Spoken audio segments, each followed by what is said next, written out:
नमस्ते, प्रणाम। स्वागत करती हूँ अपने यूट्यूब चैनल पर। आप सभी लोग के सामने एक विवाह गीत सुनाने जा रहे हूँ। आप लोग सुनिएगा, कमेंट बॉक्स में बताइएगा गीत कैसा लगा। गलियाँ की गलियाँ घूमे मालिन बिटियुआ, गलियाँ की गलियाँ घूमे मालिन बिटियुआ, यार केली हैं बेला का फूला रे लालनवा, अरे केली हैं बेला का फूला रे लालनवा। गलियाँ की गलियाँ घूमे मालिन बिटियुआ, यार केली हैं बेला का फूला रे लालनवा, अरे केली हैं बेला का फूला रे लालनवा।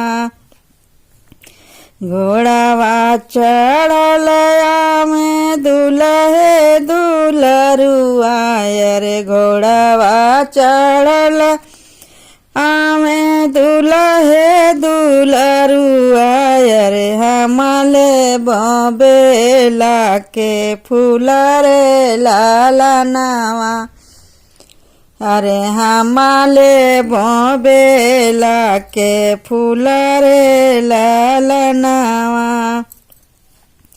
फूलवा जे लैके राजा घर के लवटल, अरे फूलवा जे लैके राजा घर के लवटल, अरे रानी देवड़िया के ठड़ा रे लालनवा, अरे रानी के देवड़िया के खड़ा रे लालनवा।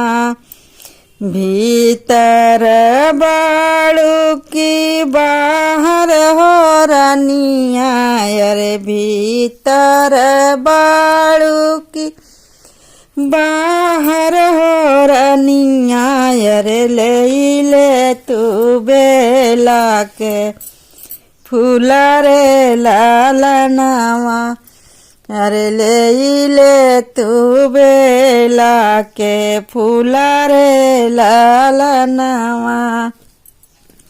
तू तरहला राजा अपनी नौकरिया, अरे तू तरह राजा अपनी नौकरिया, अरे कहाँ अपने नौकरिया, अरे कहाँ पाया बेला के फूला रे लालनवा। तू तारा राजा अपने नौकरिया, अरे कहाँ पाया बेला के फूला रे लालनवा। तोहरे सारी रानी मालिन बिटियुआ, अरे तोहरे सारी धन मालिन बिटियावा, अरे उहे पायन बेला का फूला रे लालनवा, अरे वहीं पाए बेला के फूला रे लालनवा।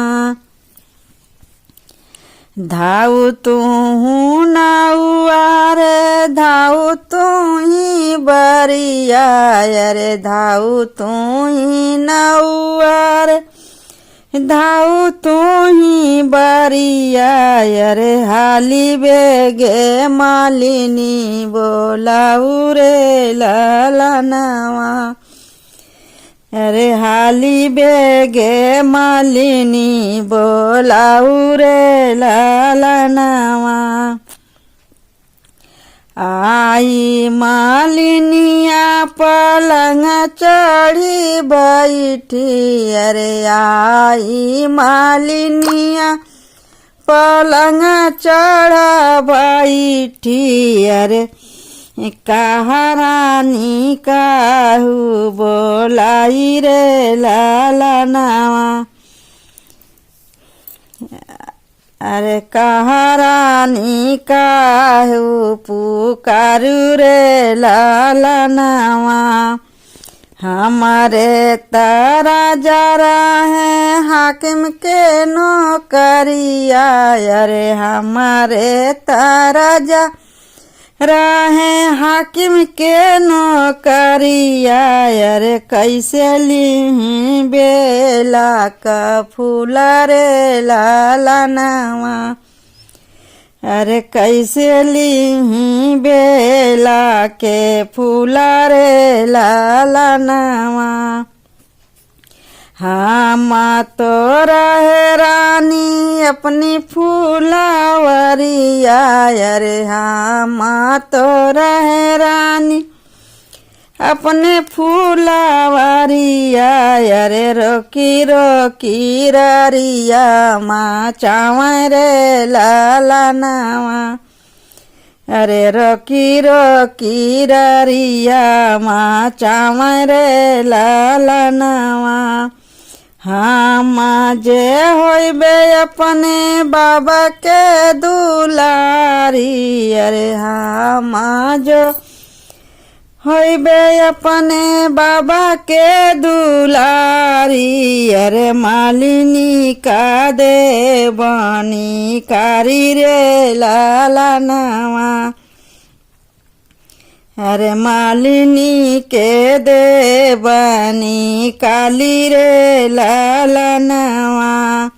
हम जो होइबे अपने बाबा के दुलारुआ हो, हम जो होइबे अपने बाबा के दुलारुआ। अरे मालिनी काले बाबा साई रे लालनवा, अरे मालिनी के ले बाबा साई रे लालनवा।